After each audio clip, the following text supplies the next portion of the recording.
Dito diskulan dyan ngamin apo, syempre, very crucial. Diyan agad entertainment hub nga kung natayo iti city, nga madadalin ti J ordinance na kasi the ordinance was supposedly it must be located to an agricultural area. Kaya syempre, ang may pinaamin, so it violates the J ordinance tayo. So kitain tayo, di Jai.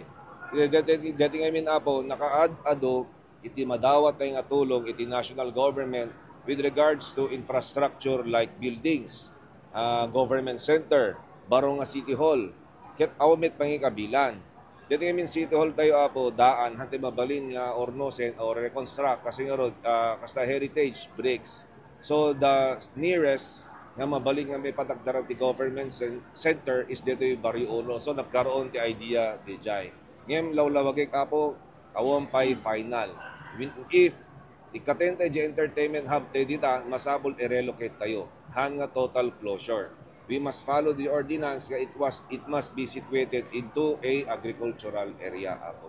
Una, gaputa daan, heritage ana, baka kasi awon pa'y museum nga Tilawag City apo, so baka napintas nga museum dito if that will pursue the idea or the plan. Ngem no awan apo, then we will stay here again for the rest of our lives at City Hall apo. O mabaling ngem, sayang lang amin DJ, sayang lang amin maalat ay nga naduma-duma nga tulong ti national government apo.